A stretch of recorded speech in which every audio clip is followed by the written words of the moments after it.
সাহাবী জাহের রাদিয়াল্লাহু তাআলা আনহু, যাকে হেমার বলা হতো, সহিহ বুখারী riwayat, হেমার রাদিয়াল্লাহু আনহু, যার অন্য নাম আব্দুল্লাহ, মূল নাম আব্দুল্লাহ, তাকে হেমার বলা হতো।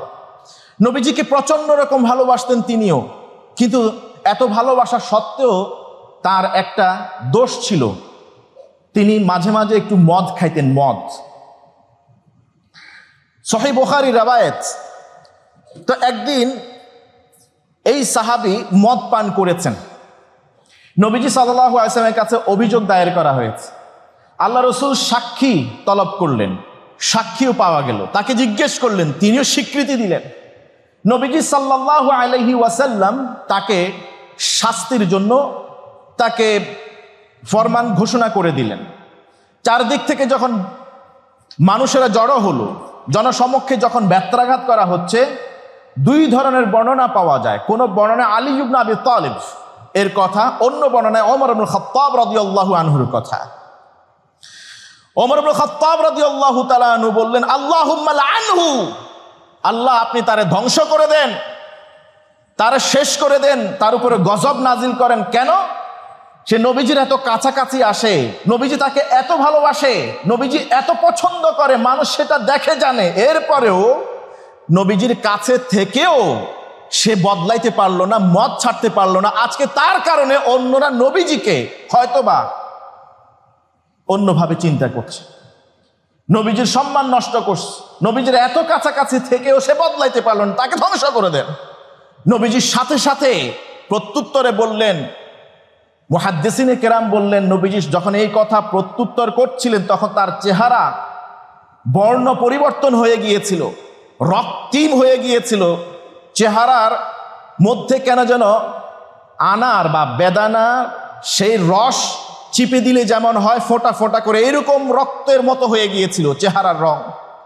নবীজি বলেন, লা তুলাইনুহু, লা তুলাইনুহু ফাইন্নী আ'লামু আন্নাহু ইউহিব্বুল্লাহা ওয়া রাসূলাহু, খবরদার তোমরা তাকে গজবে দিও না।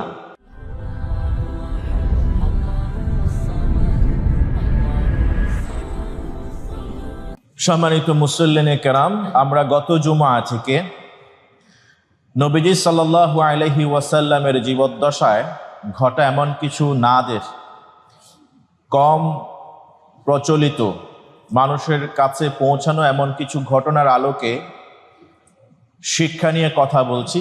আজ তার দ্বিতীয় পর্ব, দ্বিতীয় দিন। আমরা গত জুমআতে 3টি হাদিস এর ঘটনা আপনাদের সামনে তুলে ধরেছিলাম, 2টি হাদিসের শিক্ষা দিয়ে শেষ করেছিলাম। একটি হাদিসের শিক্ষা থেকে আজকের এই জুমায় আলোচনা শুরু করার কথা। আল্লাহ সুবহানাহু ওয়া তাআলা আমাদেরকে এই হাদিসগুলি থেকে শিক্ষা গ্রহণ করার তৌফিক দান করুন। আমরা সর্বশেষ যে হাদিসটি আপনাদের সাথে উপস্থাপন করে জুমার আলোচনা শেষ করেছিলাম, হাদিসটি সহিহ ইবনে খুজাইমা 385, মুসনাদে আহমদের সহিহ সনদে 15376, নাসাই সহিহ সনদে 633তম হাদিস। এই হাদিসটি ঘটনা আপনাদের নিশ্চয়ই মনে আছে। তরুণ ইয়াংস্টার আবু মাহদুরা তখনও ইসলাম ধর্ম গ্রহণ করেননি। যখন বিলাল ইবনে রাবাহ রাদিয়াল্লাহু তাআলা আনহু আজান দিচ্ছিলেন মক্কা বিজয়ের পর, তখন আবু মাহদুরা এবং তার সাথে আরো কয়েকজন সহ তারা অনেকটা বিকৃত করে, উপহাস করে আজান দিচ্ছিলেন বিলাল ইবনে রাবাহ রাদিয়াল্লাহু তাআলা আনহুর কণ্ঠের সাথে কণ্ঠ মিলিয়ে। অন্যরা এটাতে দোষ খুঁজে বের করার চেষ্টা করেছিলেন, কিন্তু নবীজি মুহাম্মদুর রাসূলুল্লাহ সাল্লাল্লাহু আলাইহি ওয়াসাল্লাম সেখান থেকে লেটেন্ট ট্যালেন্ট, অর্থাৎ সুপ্ত মেধাটাকে তিনি হান্ট করেছিলেন। তিনি এক এক করে সবার আজান শুনতে চাইলেন। আবু মাহদুরা রাদিয়াল্লাহু তাআলা আনহুকে তিনি বললেন, তোমার কণ্ঠে জাদু আছে, তুমি তোমার এই কণ্ঠ দিয়ে আজান দিতে পারো। আবু মাহদুরা রাদিয়াল্লাহু তাআলা আনহু বললেন, কিভাবে আজান দিতে হয়, ইকামত দিতে হয় আমি জানি না। নবীজি সাল্লাল্লাহু আলাইহি ওয়াসাল্লাম তাকে আজানের বাক্য, ইকামতের বাক্যগুলি শিখিয়ে দিয়ে এরপরে বললেন, যাও তুমি এখন থেকে হারামের মুয়াজ্জিন হিসেবে কাজ করবে। সুবহানাল্লাহ। এই হাদিস থেকে শিক্ষা, মানুষের দোষ ত্রুটি থাকবেই, মানুষ ফেরেশতা নন।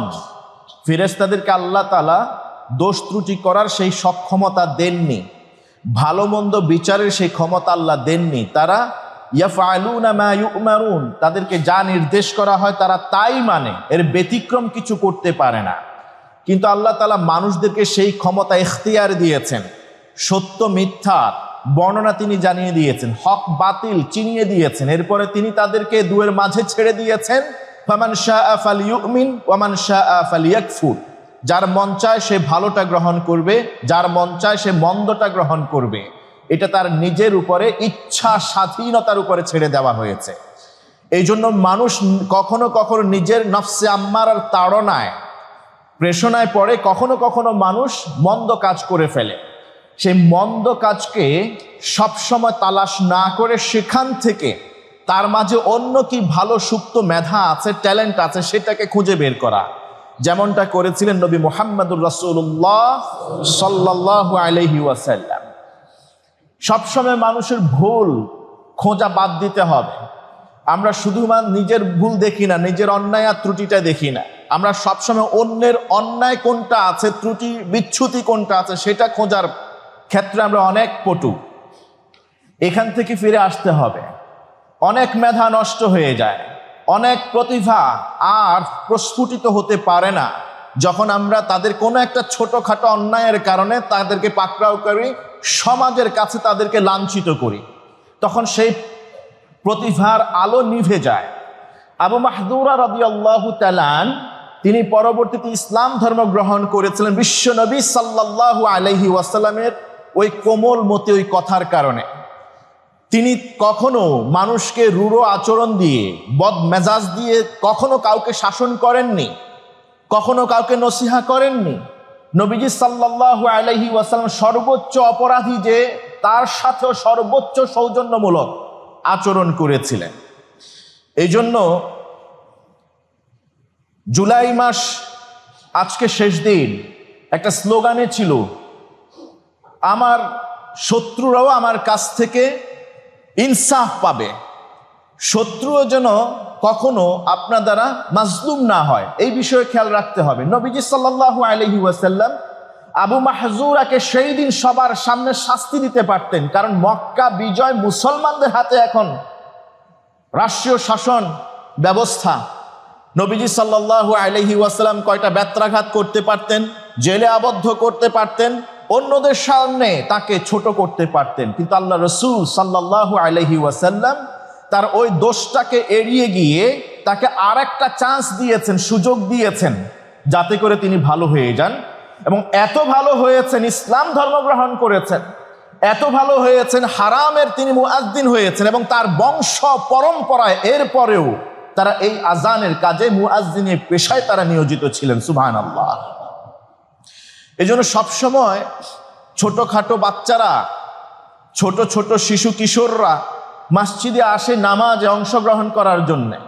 কখনো কখনো তারা খেলার উদ্দেশ্যেই আসে, কখনো দুষ্টুমি করবে এই জন্যই আসে, কারণ বাসায় দুষ্টুমি করতে পারে না, মা বাবা সেই স্কোপটা দেয় না। প্রতিষ্ঠানে গেলে, শিক্ষা প্রতিষ্ঠানে, সেখানে দুষ্টুমি করার স্কোপ থাকে না। হয়তো মসজিদে আসে, সবাই নামাজে দাঁড়াবে, ওই সময় কিছু দুষ্টুমি করবে, বাচ্চাদের বাচ্চা সুলভ আচরণ করবে, এটাই স্বাভাবিক। এরা সিনিয়র বা মুরব্বীদের মতো আমাদের মতো আচরণ করবে, এটা অস্বাভাবিক। তাই যখন সেই সময় বাচ্চারা কিছু করে বসে, তাদেরকে সবার সামনে লাঞ্ছিত করতে হয় না, বকা দিতে হয় না, ঘাড় ধাক্কা দিতে হয় না, কান বলে দিতে হয় না, চড় দিতে হয় না, উঁচু গলায় তাকে অপমান করতে হয় না, তাকে সবার সামনে লাঞ্ছিত করতে হয়। একবার করলে এই বাচ্চা আর কখনো পরবর্তীতে এই মসজিদে নামাজে আর আসবে না। সে খেলার মাঠে যাবে, সে মন্দিরে যাবে, সে গির্জায় যাবে, সে টেলিভিশনের সামনে বসে থাকবে, গোপনে সে পাবজি খেলবে, বিভিন্ন গেমসে নিজে হারিয়ে যাবে, আর মসজিদ দিকে আসবে না, কারণ এখানে গেলে শাস্তি হয়। আমাদের সমাজের মসজিদগুলোতে শুধুমাত্র 5 ওয়াক্ত নামাজ পড়ার জন্যই আমরা মনে হয় জন্য বানাই। মসজিদ শুধুমাত্র 5 ওয়াক্ত নামাজ পড়ার কেন্দ্র নয়। মসজিদ হবে একটা সোসাইটি, একটা সোসাইটির সেন্টার, কেন্দ্র হবে। মসজিদে যেখানে বিয়ে হবে, মসজিদ এখানে কমিউনিটি সেন্টার হবে, মসজিদে এখানে সাংস্কৃতিক কেন্দ্র হবে, মসজিদে এখানে খেলার মাঠ থাকে। আপনি আরব বিশ্বগুলিতে গিয়ে দেখেন, সেখানে তারা শরীয়ী নিয়ম কানুন মেনেই ফুটবল খেলে, সেখানে গল্প প্রতিযোগিতা বিভিন্ন বিষয়ের আয়োজন হয়। ইভেন মসজিদে নববী নবী মুহাম্মদুর রাসূলুল্লাহ সাল্লাল্লাহু আলাইহি ওয়াসাল্লাম মদিনার রাষ্ট্র পরিচালনার প্রাণ কেন্দ্র বানিয়েছিলেন, রাষ্ট্র পরিচালনা করতেন মসজিদ থেকেই। এই জন্য একজন রাষ্ট্রপ্রধান বা রাষ্ট্রের কাছে মানুষের যত চাওয়া আছে, যত দাবি দাওয়া আছে, সেটা নিয়ে যেমন হাজির হয় বিভিন্ন দপ্তর মন্ত্রণালয়ে, মসজিদে এরকম আসবে। আমাদের সন্তানদেরকে দিনমুখী করবার জন্য তারা যখন মসজিদে আসবে, তাদের সাথে আমরা দুরাচরণ না করি। আমি বহু জায়গায় দেখেছি, আল্লাহ তাআলা আমাকে বহির্বিশ্বের বেশ কয়েকশো মসজিদ ঘোরার তৌফিক দিয়েছেন ডকুমেন্টারি নির্মাণ করার খাতিরে। আমি দেখেছি বহু মসজিদে মুরব্বীরা সাথে করে পকেটে চকোলেট নিয়ে আসেন, চকলেট নিয়ে এসে বাচ্চাদেরকে নিয়ে বসেন, নামাজের আগে কিংবা পরে বাচ্চাদেরকে একটা একটা করে চকলেট দেন। এই বাচ্চাগুলি পরের সপ্তাহের দিকে মুখিয়ে থাকে, পরের নামাজে কখন আসবে মুখিয়ে থাকে, কখন সে আসবে মুরব্বীর কাছ থেকে চকলেটটা নিয়ে। এইভাবে করে আস্তে আস্তে তার মসজিদের সাথে একটা আলাকা বন্ধন, সুরিয়ে বন্ধন তৈরি হয়। আল্লাহ তাআলা বন্ধনটাকে আর অটুট আর দৃঢ় করে দেন। আল্লাহ কবুল করেন ওই বাচ্চাটাকে।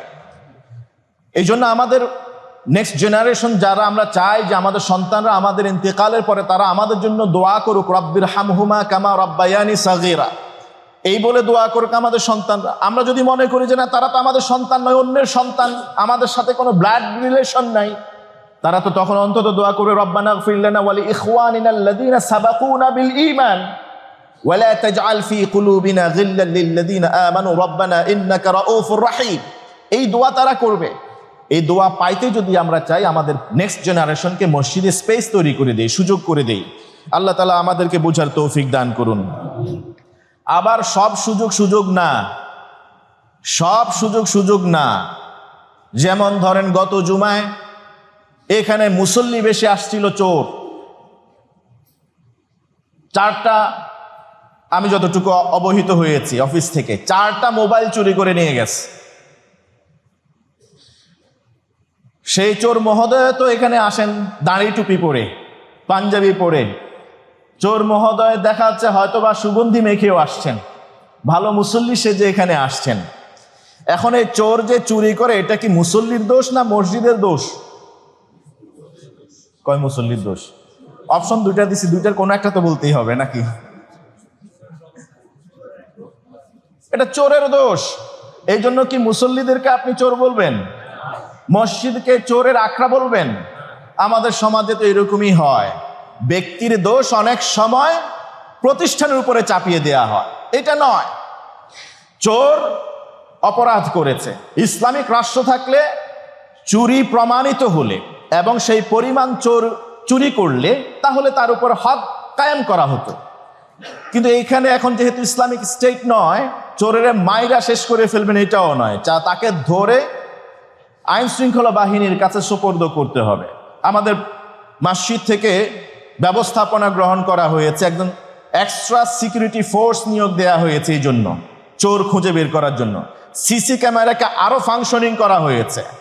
যদি আবার চোর ধরা পড়ে তাহলে তার সামাজিক মর্যাদা তো নষ্ট হবেই, কিন্তু তার সাথে যে আরো গ্যাং আছে সেগুলোকেও বের করার একটা পথ তৈরি হবে। অতএব সাধু সাবধান, আপনি খেয়াল রাখবেন আপনারও কিছু দায়িত্ব আছে। আপনি যখন কোনো মূল্যবান মেটাল নিয়ে কিংবা কোনো ইনস্ট্রুমেন্ট নিয়ে অথবা মূল্যবান কোনো পণ্য কিংবা কোনো জিনিসপত্র নিয়ে মসজিদে আসবেন, সেটা নিজ দায়িত্বে রাখবেন। আপনি আসার সময় মসজিদ মনে করেন সব ফেরেশতার জায়গা, এখানে আল্লাহওয়ালারা এখানে আসেন, আল্লাহর ওলিরা এখানে থাকেন। এই জন্য আমি আমার মোবাইলটাকে পকেটে রেখে দেই। পাঞ্জাবির পকেট রাখা মানে আমার সভাপতি মহোদয় একটু আগে বলছিলেন চোরের পকেটে রাখা। কখন যে নিয়ে যায় এটা তো বলাও যায় না। নিজেরটা নিজে সাবধানে রাখবেন। প্রথমত সচেতনতা নিজের ঘর থেকে শুরু হওয়া দরকার, নিজে থেকে শুরু হওয়া দরকার। এরপর আল্লাহ তাআলার কাছে দোয়া করব, তারপরে আমাদের প্রাতিষ্ঠানিক ব্যবস্থা। তো এই চোরকে আর দ্বিতীয়বার সুযোগ দিতে আমি বলতেছি না। আপনারা হয়তো বা এই হাদিস থেকে শিক্ষা নিতে পারেন যে না অপরাধ করছে একবার, সেকেন্ড টাইম আরেকবার চুরি করার সুযোগ দিয়ে, এই সুযোগের কথা আমরা বলছি না। আল্লাহ সুবহানাহু ওয়া তাআলা আমাদের বুঝার তৌফিক দান করুন। আমরা আরেকটি ঘটনার দিকে যাই। ঘটনাটি মুসনাদে আহমদ এই সহিহ সনদে উদ্ধৃত হয়েছে এবং আল মুআফা ইবনু জাকারিয়া ইবনু ইয়াহিয়া আল জারিরি তিনি একখানা কালজয়ী গ্রন্থ লিখেছেন আল জালিসুস সালেহ। সেখানে বিভিন্ন কিতাবের রেফারেন্স দিয়ে এই ঘটনা বিভিন্ন কিতাব থেকে নিয়ে এসে সুন্দর একটি গল্প আকারে তিনি সেখানে লিখেছেন। বিশ্বনবী সাল্লাল্লাহু আলাইহি ওয়াসাল্লামের একজন সাহাবী ছিলেন, যিনি আল্লাহ রসুল সাল্লাল্লাহু আলাইহি ওয়াসাল্লামকে প্রচন্ড রকম ভালোবাসতেন। তবে তার একটা গুণ ছিল, সমাজের মানুষের কাছে সেটা নিন্দার একটা চরিত্র ছিল। সেটা হলো কানা রাজুলুন মাজ্জাহান। তিনি ছিলেন এমন একজন ব্যক্তি যে কৌতুক প্রিয়, সমাজে কৌতুক করতেন, সময় সুযোগ পেলেই কৌতুকচ্ছলে মানুষকে হাসাতেন। রাসূলুল্লাহ সাল্লাল্লাহু আলাইহি ওয়াসাল্লাম তিনি এটাকে কখনো বাধা দেন নাই, আল্লাহ রসুল এটাকে কখনো তিরস্কারও করেন নাই। সাহাবীর নাম ছিল নুআইমান ইবনু আমর আল আনসারী রাদিয়াল্লাহু আনহু। তিনি কতটা কৌতুক প্রিয় ছিলেন, আল জালিসুস সালেহ মুসনাদে আহমদ থেকে সূত্র নকল করে একটা ঘটনা তুলে ধরলেন। নবীজি সাল্লাল্লাহু আলাইহি ওয়াসাল্লাম ইন্তেকাল করার 1 বছর আগের ঘটনা। আবু বকর as-সিদ্দিক রাদিয়াল্লাহু তাআলা আনহু ব্যবসার উদ্দেশ্যে বসরার দিকে রওনা করলেন। এই ঘটনা বর্ণনা করছেন উম্মুল মুমিনিন, আমাদের আম্মা উম্মু সালামা রাদিয়াল্লাহু তাআলা আনহা। আবু বকর সিদ্দিক রাদিয়াল্লাহু তাআলা আনহু তার সাথে ব্যবসায়িক সফর সঙ্গী হিসেবে 2 জনকে নির্বাচিত করলেন। একজন হলেন এই নুআইমান ইবনু আমর আল আসলামি আল আনসারী রাদিয়াল্লাহু আন, আরেকজন হলেন সুলাইত ইবনু হারমালা রাদিয়াল্লাহু আনহুমা। এই 2 জন বদরি সাহাবী ছিলেন, বদর যুদ্ধে অংশগ্রহণ করেছিলেন। অতএব বদরি সাহাবী, তাদের মর্যাদার বিষয়টা মাথায় রাখতে হবে। এই বদরি সাহাবীদের একজন ছিলেন নুআইমান ইবনু আমর আল আনসারী রাদিয়াল্লাহু আনহু। তিনি কৌতুক প্রিয় ছিলেন। তো সফরে যখন বের হলেন, খানাদানা সফরে খাওয়ার জন্য এই গাট্টিটা বা এই খাদ্য মন্ত্রণের দায়িত্ব ছিল সুলাইত ইবনু হারমালা রাদিয়াল্লাহু তাআলা আনহুর কাছে। দীর্ঘ পথ হাঁটার পর ক্ষুধা লাগছে। নুআইমান ইবনু আমর রাদিয়াল্লাহু তাআলা আনহু বললেন, সুলাইত আমাকে কিছু খাবার দাও, আমার ক্ষুধা লেগেছে, আমি খাই। সুলাইত বললেন, খাদ্যমন্ত্রী বললেন যে না, আবু বকর সিদ্দিক রাদিয়াল্লাহু আনহু যতক্ষণ পর্যন্ত আমাদের সাথে মিলিত না হন, তিনি নির্দেশ না দিলে, অনুমতি না দিলে আমি তোমাকে এখান থেকে খাবার দেব না। তিনি বললেন, তুমি আমাকে খাবার দিবে না? আচ্ছা ঠিক আছে, লা উগিজান্নাক, কিভাবে খাবার আদায় করতে হয় এটা আমি দেখে ছাড়ব। রওনা করতে শুরু করলেন। যেতে যেতে একটা গ্রামের পাশ দিয়ে যাচ্ছিলেন। গ্রামে বেশ কিছু মানুষকে পাইলেন। তিনি একটু আগ বাড়ালেন, আগে গিয়ে গ্রামের ওই মহল্লার ভিতরে ঢুকলেন। ঢুকে বললেন, আমার একজন গোলাম আছে, এই গোলামটাকে আমি বিক্রি করব। আমার একজন দাস আছে, দাসটারে বিক্রি করব। তারা বলল যে হ্যাঁ, আমরা কিনতে রাজি আছি। তবে বললো যে হ্যাঁ, একটা গুণের কথা বলি আর একটা সতর্ক বার্তা দেই এই দাসের ব্যাপারে। বললো যে হ্যাঁ বলো। তখন নুআইমান ইবনু আমর আল আনসারী সাহাবী বললেন, তার দাস হলেও ইন্না ফিহি কালাম, সে ভালো কথা বলতে পারে, সে অনেক বাকপটু, চমৎকার করে কথা বানায় বানায় বলতে পারে কিন্তু, এবং কথায় এত জাদু যে কেউ মুহূর্তের মধ্যে বিগড়ে যেতে পারে। তো একে তো দাস গোলাম, দ্বিতীয়ত তার কথার যোগ্যতা উপস্থাপন করেন একটা গুণ, আর এই কথা দিয়ে তিনি যে কাউকে মুহূর্তের মধ্যে দুর্বল করে দিতে পারেন এবং মানুষের দৃষ্টি অন্যদিকে ডাইভার্ট করতে পারেন। সতর্কতা কি? সতর্কতা হলো উনি যে সুন্দর করে কথা বলবে, দেখবে আমি যখন তাকে নিয়ে আসবো তোমাদের কাছে সামনে, সে প্রথমেই বলবে আমি গোলাম না, আমি ওনার চাচাতো ভাই, আমি গোলাম না। এইভাবে করে বলবে। যদি এরকম বলে, তার কথার জাদুতে পড়ে যদি তোমাদের আর আমার মাঝে যে বেচা কেনার চুক্তি হচ্ছে এটা যদি নষ্ট করে ফেলে, তাহলে আমার সময় নষ্ট করার দরকার নাই, আমি চলে গেলাম। এই কথা শোনার সাথে সাথে সবাই বলল যে না না, আমরা তার কথা শুনবো না, আপনি যেটা বলছেন সেটাই ঠিক আছে। কত টাকা, দরদাম কত হবে? হ্যাঁ, বাড়তে বাড়তে বাড়তে বাড়তে, যেহেতু গোলামের একটা গুণের কথা বলছে, সুন্দর কথা বলতে, স্মার্টলি কথা বলতে জানে, বললো যে ঠিক আছে, 10টা উটের বাচ্চার বিনিময়ে আমরা তাকে কিনে নিলাম। কালা এস বলা হয়, 10টা উটের বাচ্চা। ওকে, বেচা কেনার চুক্তি হয়ে গেল। এবার আবার পিছনের দিকে ফিরে গিয়ে সুলাইত ইবনু হারমালা রাদিয়াল্লাহু তাআলা আনহুকে নিয়ে আসলেন। নিয়ে আসার পরে বললেন, এই হলো গে গোলাম। সাথীরে বিক্রি করে দিলেন গোলাম হিসেবে। তো তারা তাকে নিয়ে টানা হেঁচড়া করছেন। বললেন যে না, আমার কথা আগে শোনো। বলছে না, শোনার কিছুই নাই। গ্রামের লোকজন বলছে শোনার কিছুই নাই, আমরা যা শোনার আগেই শুনে ফেলছি। নিজের গায়ের পাগড়ি খুলে গ্রামের লোকজন তার গলায় ঝুলাইয়ে দিল, গলায় ঝুলাই দিয়ে টানতে টানতে আবার নিয়ে যাইতেছে উনাকে। বারবার বলতেছেন, দেখেন আমি কিন্তু গোলাম নই, আমি তার চাচাতো ভাই, আমি কিন্তু একসাথে সফরে যাচ্ছি, আমি আবু বকর সিদ্দিক রাদিয়াল্লাহু তাআলা আনহু বসরার উদ্দেশ্যে রওনা করেছেন, সেই পথে আমি যাচ্ছি। বললেন যে এরকম বাহানার কথা আগেও শুনছি, আমরা আগেই সতর্ক হয়েছি, আপনি যে কথা বানাইতে পারেন, বলতে পারেন, এই বিষয়ে আমাদের আগেই জানা আছে। যাইতে যাইতে একটু পরে আবু বকর সিদ্দিক রাদিয়াল্লাহু তাআলা আনহু এসে মিলিত হলেন। আবু বকর সিদ্দিক রাদিয়াল্লাহু আনহু বললেন যে না, সে গোলাম নয়, নুআইমান, সে কৌতুকপ্রিয় মানুষ, সে কৌতুক করেছে, দুষ্টুমি করেছে তোমাদের সাথে, তাকে ছেড়ে দাও। এই নাও 10টা উটের বাচ্চা ফেরত নিয়ে যাও। তাই দেয়া হলো। হাদিস থেকে জানা যায় ঘটনার শেষের দিকে আবু বকর সিদ্দিক রাদিয়াল্লাহু তাআলা আনহু ব্যবসায়িক সফর শেষ করে যখন মদিনায় ফিরে আসলেন, রাসূলুল্লাহ সাল্লাল্লাহু আলাইহি ওয়াসাল্লামের কাছে এই বিষয়ে রিপোর্ট করলেন। নবীজি সাল্লাল্লাহু আলাইহি ওয়াসাল্লাম এত মজা পেয়েছেন এই গল্প শুনে, তার মুখের পবিত্র জাবানের 2টি মোবারক দাঁত উন্মোচিত হয়ে পড়েছে, এতটুকু পর্যন্ত তিনি হেসেছেন। এবং জানা যায় নবীজি সাল্লাল্লাহু আলাইহি ওয়াসাল্লাম এর 1 বছর পরে তিনি ইন্তেকাল করেছেন।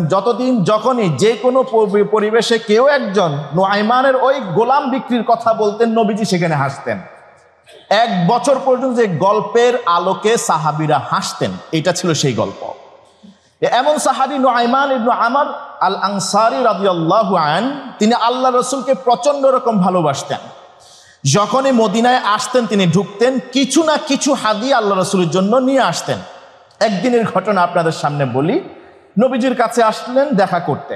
আল্লাহ রাসূল সাল্লাল্লাহু আলাইহি ওয়াসাল্লামের কাছে এসে একটা হাদিয়া দিলেন, হাদিয়া, খাবারের নাম বলা হয়নি। নবীজি সাল্লাল্লাহু আলাইহি ওয়াসাল্লাম সেটা গ্রহণ করলেন। ইন দ্য মিন টাইম আরেকজন লোক এসে হাজির, এসে বললেন, ইয়া রাসূলুল্লাহ, এই খাবারটা তো আমার, এই নুআইমান আমার এই খাবারের মূল্য না দিয়ে খাবারটা নিয়ে চলে আস। নবীজি সাল্লাল্লাহু আলাইহি ওয়াসাল্লাম অবাক হলেন, নুআইমানের দিকে তাকিয়ে বলেন, আওয়ালাম তুহদিহি লি, তুমি কি এটা আমাকে হাদিয়া দিছো না? তা হাদিয়া কেনা ছাড়া দিছো নাকি? সামানের মালিককে জিজ্ঞেস করলেন যে তোমাকে কি সে তার বিনিময় মূল্য দেয় নাই? সামানের মালিক বললেন, বিক্রেতা বললেন, লাম ইয়াকুন ইনদি সামানাহু। নুআইমান বললেন, আমার কাছে টাকা ছিল না, তাই আমি তাকে টাকা দিতে পারি নাই। বিক্রেতা বলল, সে আমাকে টাকা না দিয়ে, বিনিময় মূল্য না দিয়ে এইটা মালটা নিয়ে আস। নবীজি সাল্লাল্লাহু আলাইহি ওয়াসাল্লামের ওই সময় কি করণীয়? তাকে ধরে শাস্তি দেওয়া, তাকে আইনের আওতায় নিয়ে আসা।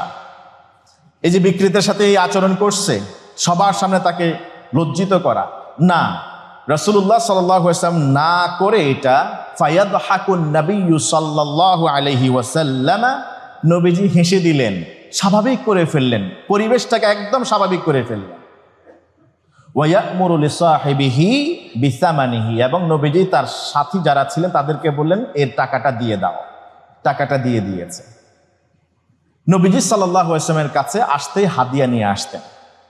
নবীজি এরপরে তাকে জিজ্ঞেস করলেন, তুমি এই ঘটনাটা কেন ঘটাইলে বলো? তুমি কৌতুকপ্রিয় মানুষ, তুমি কি বলা হয়, অনেক সময় মানুষকে মজা দেওয়ার জন্য এটা করো, কিন্তু এটা মজার বিষয় ছিল না। তুমি আরেকজনের পণ্যটা নিয়ে আসছো এবং আমাকে হাদিয়া দিয়েছে। তখন তিনি একটা কথা বললেন, ইয়া রাসূলুল্লাহ, আমি যখন আসছিলাম বাজারে খুঁজে খুঁজে দেখছিলাম কোন পণ্যটা আপনাকে নিয়ে দিলে আপনি খুশি হবেন। তা আমার কাছে যে টাকা আছে আর এই যে পণ্যটা, এই টাকা দিয়ে এটা কেনার মতো না। তা আমি দেখেছি এই পণ্যটা চেয়ে ভালো পণ্য আর কোথাও নাই, কোনোটা নাই।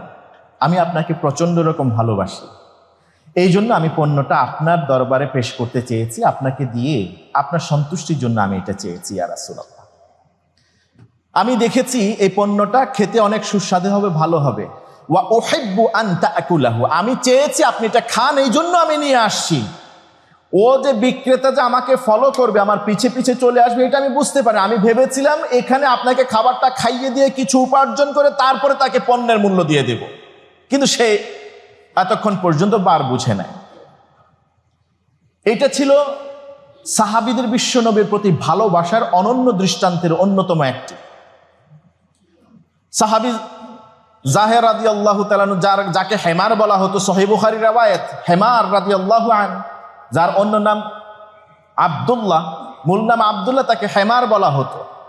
নবীজিকে প্রচন্ড রকম ভালোবাসতেন তিনিও, কিন্তু এত ভালোবাসা সত্ত্বেও তার একটা দোষ ছিল, তিনি মাঝে মাঝে একটু মদ খাইতেন, মদ। সহিহ বুখারীর riwayat। তো একদিন এই সাহাবী মদ পান করেছেন, নবীজি সাল্লাল্লাহু আলাইহি ওয়াসাল্লামের কাছে অভিযোগ দায়ের করা হয়েছে। আল্লাহ রসুল সাক্ষী তলব করলেন, সাক্ষীও পাওয়া গেল। তাকে জিজ্ঞেস করলেন, তিনিও স্বীকৃতি দিলেন। নবীজি সাল্লাল্লাহু আলাইহি ওয়াসাল্লাম তাকে শাস্তির জন্য তাকে ফরমান ঘোষণা করে দিলেন। চারদিক থেকে যখন মানুষেরা জড়ো হলো, জনসমক্ষে যখন ব্যত্রাঘাত করা হচ্ছে, দুই ধরনের বর্ণনা পাওয়া যায়। কোন বর্ণনায় আলী ইবনে আবি তালিব এর কথা, অন্য বর্ণনায় ওমর ইবনে খাত্তাব রাদিয়াল্লাহু আনহুর কথা। ওমর ইবনে খাত্তাব রাদিয়াল্লাহু তাআলা আনহু বললেন, আল্লাহুম্মা লাআনহু, আল্লাহ আপনি তারে ধ্বংস করে দেন, তারে শেষ করে দেন, তার উপরে গজব নাজিল করেন। কেন? সে নবীজির এত কাছাকাছি আসে, নবীজি তাকে এত ভালোবাসে, নবীজি এত পছন্দ করে, মানুষ সেটা দেখে জানে, এরপরেও নবীজির কাছে থেকেও সে বদলাইতে পারলো না, মদ ছাড়তে পারলো না। আজকে তার কারণে অন্যরা নবীজিকে হয়তোবা অন্যভাবে চিন্তা করছে, নবীজির সম্মান নষ্ট করছে। নবীজির এত কাছাকাছি থেকেও সে বদলাইতে পারলো না, তাকে ধ্বংস করে দেন। নবীজির সাথে সাথে প্রত্যুত্তরে বললেন, মুহাদ্দিসিনে কেরাম বললেন, নবীজি যখন এই কথা প্রত্যুত্তর করছিলেন তখন তার চেহারা বর্ণ পরিবর্তন হয়ে গিয়েছিল, রক্তিম হয়ে গিয়েছিল। চেহারার মধ্যে কেন যেন আনার বা বেদানা সেই রস চিপে দিলে যেমন হয় ফোঁটা ফোঁটা করে, এরকম রক্তের মতো হয়ে গিয়েছিল চেহারার রং।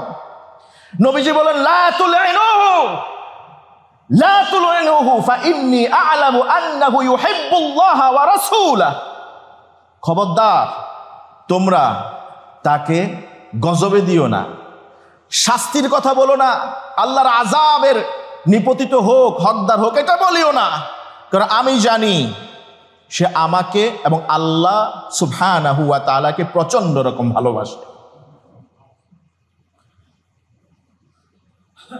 নুআইমান ইবনু আমর আল আনসারী রাদিয়াল্লাহু তাআলা আনহু, তিনিও এরকম সাহাবী ছিলেন। নবীজির ভালোবাসায় যে এটা অন্যায় হচ্ছে বুঝতে পারেন নাই, এই ঘটনা ঘটায় ফেললেন। নবীজি সাল্লাল্লাহু আলাইহি ওয়াসাল্লাম বিক্রেতার পণ্যের মূল্য তিনি আদায় করে দিলেন। সম্মানিত মুসলিম কেরাম, আমাদের সমাজে বৈচিত্র্য চরিত্রের মানুষ আছে।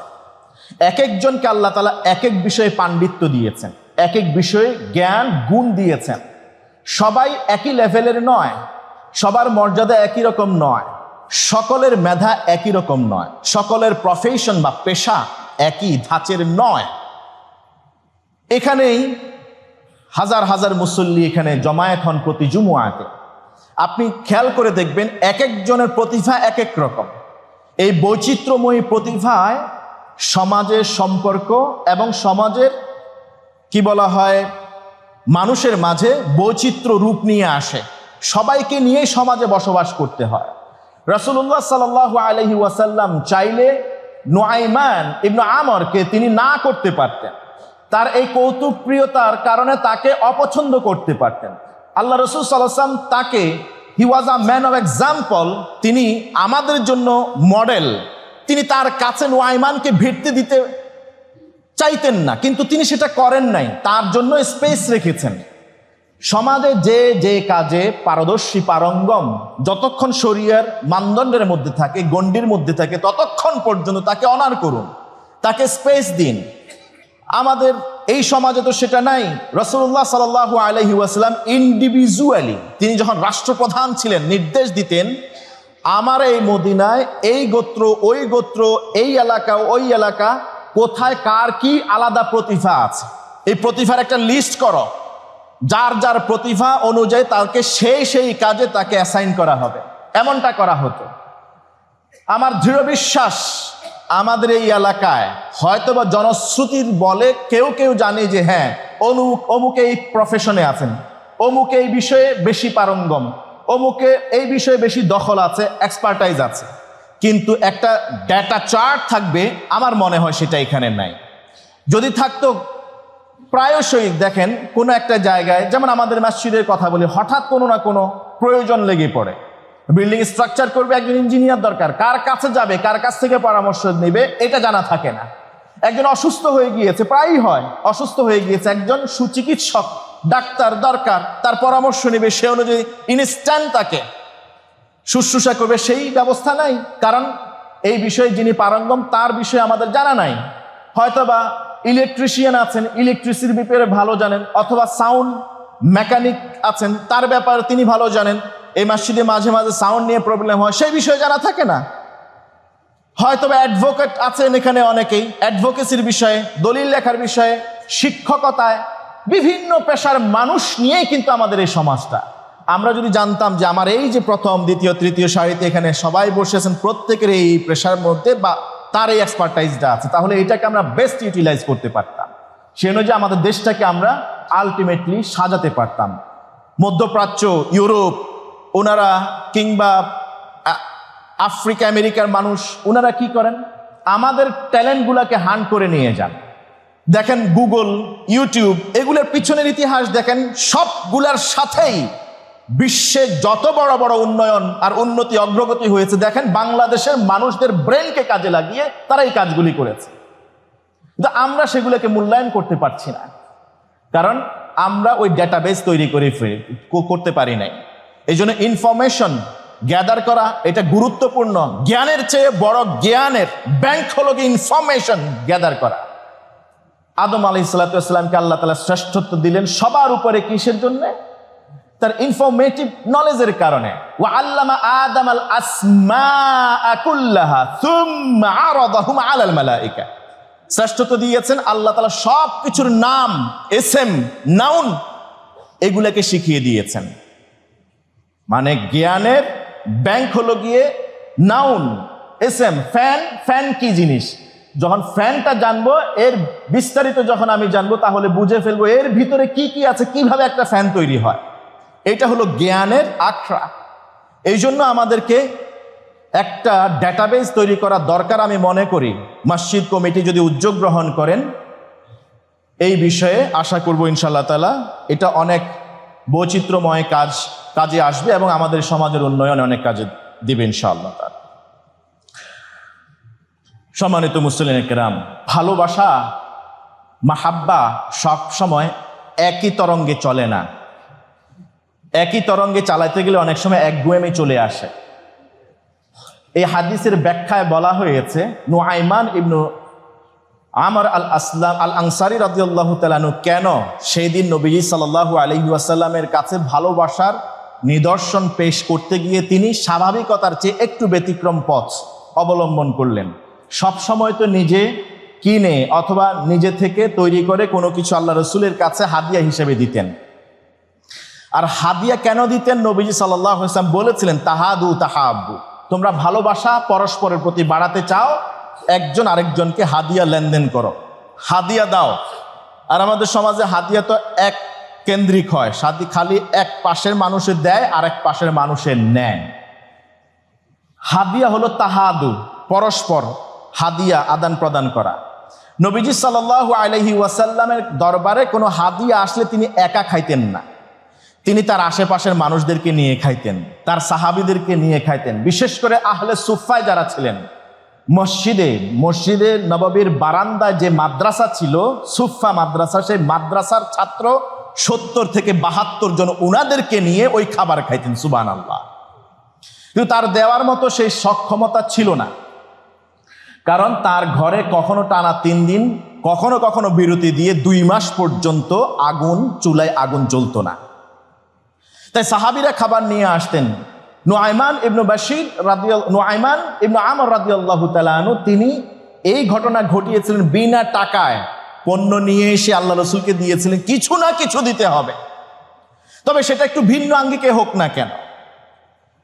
তিনি চেয়েছিলেন পরবর্তীতে মূল্য পরিশোধ করে দিবেন, কিন্তু সেই সুযোগ বিক্রেতা দেন নাই। তাই এখান থেকে যে শিক্ষা, সেটা হলো আপনি আপনার পরিবারের সদস্য, আপনার আব্বা হতে পারে, আপনার আম্মা হতে পারে, আপনার দাদা দাদি নানা নানি হতে পারে, আপনার গুণীজন কেউ হতে পারে, ইভেন আপনার স্ত্রী। প্রতিদিন তো কেবল বাসায় যাওয়ার সময় বাজারটাই কিনে নিয়ে যান। আমার আপনার মুখরোচক খাবার, ছোট ছোট মাছ কিনে খাওয়া, এটা খাইতে মজা। ডাক্তারে বলে প্রতি লোকমায় মাথা খাইবেন মাছের, তাইলেই তো ভালো থাকবেন। প্রতি লোকমায় মাছের মাথা খাওয়ার জন্য ছোট ছোট মাছগুলি আমরা বাসায় কিনে নিয়ে যাই, আর ওই বেচারি সারাদিন সংসার সামলায়। আবার আপনি অফিস থেকে ফিরে আসার পরে আবার সেই মাছগুলো কুটতেই থাকে। মাছ যদি নষ্ট হয়, আকুটা থেকে যায়, তখন তো আরো অনেক কথা হয়। আপনি বাসায় ফিরে আসার সময় আজকে মাছ না আনেন, আজকে বাজার না এনে তার জন্য একটা চকলেট নিয়ে আসেন, আপনি তার জন্য একটা আইসক্রিম নিয়ে আসেন। আব্দুল্লাহ জাহাঙ্গীর রাহিমাহুল্লাহ তিনি বলে গেছেন, সুবহানাল্লাহ, আল্লাহ তাআলা তার জীবনের গুনাহ ক্ষমা করুন, জান্নাতুল ফেরদাউস নসিব করুন। তিনি বলেছেন, মসজিদে 10 টাকা দেওয়ার চেয়ে স্ত্রীর জন্য 10 টাকার একটা আইসক্রিম কিনে নিয়ে যাওয়া অনেক বেশি সওয়াবের। তিনি কোরআন হাদিস রিসার্চ করে এই জ্ঞান গর্ভ কথা বলেছিলেন। প্রতিদিন ভালোবাসা একই তরঙ্গে যায় না, বৈপরীত্যে আনতে হয়। আপনি একটা আলু দিয়ে এক রকমের রান্না প্রতিদিন তৈরি করতে পারেন, কিন্তু এটার ভেরিয়েশন আনতে পারে না, চাইলেই আনতে পারে। তাই আমাদের সম্পর্কগুলোকে আরো সুন্দর করার জন্য, আরো রঙিন, আরো রাঙানোর জন্য, আরো অটুট আর সুদৃঢ় রাখবার জন্য আমরা চাইলে ভালোবাসার তরঙ্গটা একটু চেঞ্জ করে দিতে পারি, যেমনটা করেছেন নুআইমান ইবনে বাশীর রাদিয়াল্লাহু আনহু। তিনি যদি সেই দিন এই আচরণ না করতেন, ভালোবাসা, বিশ্বনবীর ভালোবাসা পাওয়ার জন্য, তার স্নেহভাজন হবার জন্য এই দৃষ্টান্ত যদি না রাখেন, তাহলে আজকে জুমারে দীর্ঘ সময় ধরে হয়তোবা নুআইমান ইবনে আমর রাদিয়াল্লাহু তাআলা আনহুর আলোচনা এখানে হতো না। আল্লাহ আমাদের বোঝার তৌফিক দান করুন। হ্যাঁ, তিনি কৌতুকপ্রিয় মানুষ ছিলেন। কৌতুক করা আর মানুষকে কৌতুকচ্ছলে অপমান করা এক বিষয় নয়। কৌতুক করা আর কৌতুকচ্ছলে মানুষকে লাঞ্ছিত করা, অপমানিত করা, কারো ব্যক্তিগত বিষয় মানুষের সামনে তুলে ধরা, এটা শরিয়া কখনো এলাউ করে না। শরিয়াতে বলা হয়েছে, মান সাতারা মুসলিমান সাতারাহুল্লাহু ইয়াউমাল কিয়ামা। সহিহ মুসলিমের হাদিস, যদি কোনো ব্যক্তি কোনো মুসলমানের কোনো ব্যক্তিগত দোষ তার কাছে জানা আছে, সে যদি সেটা গোপন রাখে, আল্লাহ তাআলা কিয়ামতের দিন এই পৃথিবীতে তার যত দোষ আছে সে সবগুলা দোষ গোপন রাখবেন, হাসরের ময়দানে কাউকে জানতে দিবেন না। সহিহ মুসলিমের হাদিস। আমাদের অবস্থা হয়েছে কি এখন, বিশেষ করে এই সামাজিক মিডিয়া, এই যে ফেসবুক, ইউটিউব, প্রত্যেকের হাতে হাতে এক একটা চ্যানেল। এই চ্যানেলের ক্ষমতার দাপটে আমরা ব্যক্তিগত জীবনকে আর ব্যক্তিগত রাখতে পারছি না। আপনি দেখেন, আপনার একান্ত বেডরুমের ছবি, আপনার একান্ত পারিবারিক ছবি পর্যন্ত সমাজের মধ্যে ছড়িয়ে দেওয়া হচ্ছে। এবং এটা যেচে নয়, অনেক সময় তালাশ করেই, অনেক সময় ইচ্ছা করেই, ষড়যন্ত্র করে এমনটা করা হয়। আর আপনি যে অন্যের এই যে গোপনীয়তা অন্যের কাছে, মানুষের কাছে প্রকাশ করলেন, এর পরিণতি দুনিয়া এবং আখিরাতে কি হবে একবারও ভেবে দেখেছেন আপনি? আল্লাহ তাআলার একটি গুণবাচক নাম হলো তিনি সিত্তির। গুণবাচক নাম সিত্তির। তিনি হলেন গোপনকারী, অর্থাৎ যিনি বারবার গোপন করেন। একই ব্যক্তি একই অপরাধ বারবার করেছে আর তিনি বারবার সেটাকে গোপন রাখেন। এটা আল্লাহর গুণ। এই জন্য তিনি বলেন তাখাল্লাকু বিআখলাকিল্লাহ। নবীজি বললেন তোমরা আল্লাহর চরিত্র ধারণ করো। সুবহানাল্লাহ। আল্লাহর চরিত্র ধারণ করতে হলে ইমানদারের উচিত আমার প্রতিবেশী মুসলিম অমুসলিম যেই হোক তার ব্যক্তিগত কোনো যদি ত্রুটি থেকে থাকে সেটা যদি রাষ্ট্রীয় বা অন্যের কোনো ক্ষতি না হয় এমন ত্রুটিটাকে গোপন রাখা। যারা এই সমাজের মধ্যে মানুষের নেকেড ছবি কিংবা ফেব্রিকেট করে জাল তৈরি করে এআইয়ের সাহায্যে বানিয়ে কিংবা আসলে ঘটেছে এমন কিছু নিজের মধ্যে চাইলে রাখতে পারতো সেটা ছড়িয়ে দেয়, আপনারা প্লিজ এটাকে রাজনৈতিকভাবে নেবেন না। কারণ আমি গত জুমাতে ওই বিষয়ে কথা বলতে পারতাম। গত জুমায় এই বিষয়ে কথা বললে হয়তো আপনারা মনে করতেন যে একটা দলের দলকানা হয়ে হুজুরে কথা বলছে। গত জুমায় আমি এই কথা বলিনি।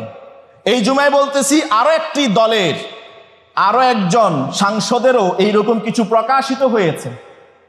আমরা দেখছি কেন যেন একটা প্রতিযোগিতা তৈরি হয়ে গেছে সমাজের মধ্যে, মানুষের মধ্যে। কে কার দোষ ত্রুটি, কে কার অন্যায় অপরাধ গোপন লুপ্ত গুপ্ত সেই বিষয়গুলোকে কিভাবে সমাজের মধ্যে নিয়ে আসবে, একটা প্রতিযোগিতা তৈরি হয়ে গেছে।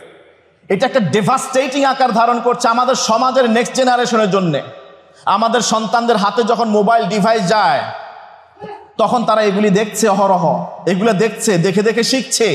আমাদের সাংসদরা, আমাদের নেতারা, আমাদের অনুকরণীয় মানুষ, আমাদের পূর্বপুরুষরা যদি এইরকম করতে পারে হয়তো বা আমরা এরকম করতে পারি।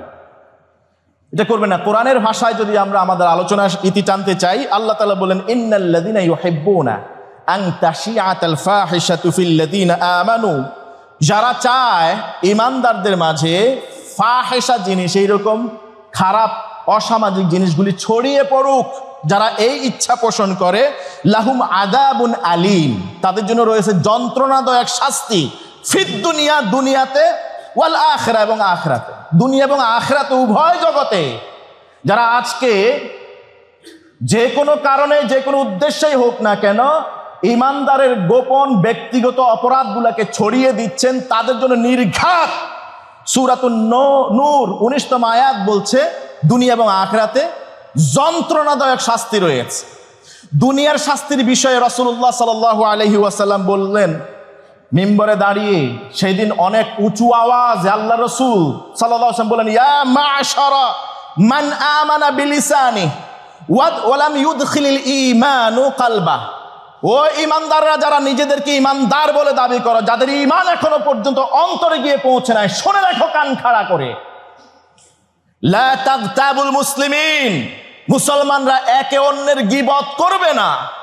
তোমরা একে অন্যের পিছনে তার সত্য কথাটাও বলবে না, যে কথাটা শুনলে সে কষ্ট পাবে, এমন কোনো কথা বইলো না। ওয়ালা তাত্তাবিউ আওরাতিহিম, তোমরা একে অন্যের গোপনীয়তা তালাশ করিও না। একে অন্যের অপরাধগুলি, ব্যক্তিগত গোপনীয়তাগুলি তোমরা তালাশ করিও না। জেনে রাখো ফা ইন্নাহু মান তাতাব্বা আওরাতা আখিহিল মুসলিম, যে ব্যক্তি তার মুসলমান ভাইয়ের কোনো গোপনীয়তা ব্যক্তিগত বিষয় তালাশ করবে এই পৃথিবীতে, তাতাব্বা আল্লাহু আওরাতাহু ইয়াউমাল কিয়ামাহ, আল্লাহ তাআলা হাসরের ময়দানে তার প্রত্যেকটা গোপন বিষয় মানুষের সামনে খুঁটে খুঁটে খুলে খুলে বর্ণনা করবেন। ওয়ামান তাতাব্বা আল্লাহু আওরাতা, আর যেই ব্যক্তি আল্লাহ তাআলা যেই ব্যক্তির গোপনীয়তা তালাশ করবেন সেই বিষয়ে তোমরা শুনে রাখো, ইয়াফদাহু ওয়ালাউ ফি জাওফি বাইতিহি, আল্লাহ তাআলা তাকে লাঞ্ছিত করবেন, ইভেন তার ঘরে হলেও আল্লাহ তাআলা তাকে লাঞ্ছিত করবেন। তার ঘর দিয়ে শুরু হবে, ঘরে সে লাঞ্ছিত অপমানিত হবে, এরপরে সমাজে সে অপমানিত হবে, লাঞ্ছিত হবে। অতএব আসুন অপরাধ দেখলেই সে অপরাধগুলোকে মানুষের কাছে ছড়িয়ে না দেয়। একজন নাসিহ আমিন হিসেবে, বিশ্বস্ত বন্ধু উপদেশ দাতা হিসেবে আমি তার কাছে গিয়ে হাজির হই। তাকে আমি বলি, ভাই এইটা ভালো নয়, এইটা এভাবে করলে ভালো হতো, ভাই এটা হয়েছে, এই হয়েছে, এই হয়েছে, এইভাবে চললে ভালো হতো। আমার আলোচনা দীর্ঘায়িত হয়ে যাচ্ছে, শেষ করছি এই শব্দ দিয়ে, এই কথা দিয়ে। অনেক সময় আমাদের সমাজে ভাইরা বলে, আমি অন্যায়ের প্রশ্নে কাউকে ডরাই না, একেবারে মুখের উপরে চোখের উপরে কথা বলে ফেলি। কি বাহাদুরি তা! উনি মনে করেন মানুষের মুখে মুখে চোখের দিকে তাকায়ে অন্যায়ের কথা প্রতিবাদ করা এটা অনেক সওয়াবের কাজ, এটা যে মারাত্মক গুনাহের কাজ এটা আমি আপনি খেয়াল রাখি না। এটা বাহাদুরি নয়। বিশ্বনবীর জীবনী থেকে একটা দৃষ্টান্ত দেখেন, আল্লাহ রসুল সাল্লাল্লাহু আলাইহি ওয়াসাল্লাম কাউকে সত্যের ব্যাপারে কখনো তাকে লাঞ্ছিত করে কারোর সামনে চোখে চোখ রেখে মুখে গলা বড় করে কখনো তাকে অপমানিত করেছেন, এরকম কোন প্রতিবাদ করেছেন এইটা তিনি করেন নাই। তা আমি আপনি কি করে এটা করি? মুখে মুখে কথা বলা, মুখের উপরে মেরে দিই। আমি আমার বাপেরও ছাড়ি না সত্য কথা বলতে, বাপেরও ছাড়েন না সত্য কথা। এটা একটা আপনার অনেক বড় হ্যাডম হয়ে গেছে। এটা ভালো কথা নয়, এটা বেয়াদবি, এটা প্রকারান্তরে আপনার অন্যায়। আপনি দাওয়া আর পলিসি জানেন না, পন্থায় জানেন। আল্লাহ তাআলা আমাদের বুঝার তৌফিক দান করুন। দু একটি শব্দ এলোমেলো বলেছি, আল্লাহ তাআলা ক্ষমা করুন। সুবহানাকাল্লাহুম্মা ওয়া বিহামদিক আশহাদু আল্লা ইলাহা ইল্লা আনতা আস্তাগফিরুকা ওয়া আতুবু ইলাইক। ওয়াসসালামু আলাইকুম ওয়া রাহমাতুল্লাহি ওয়া বারাকাতুহু।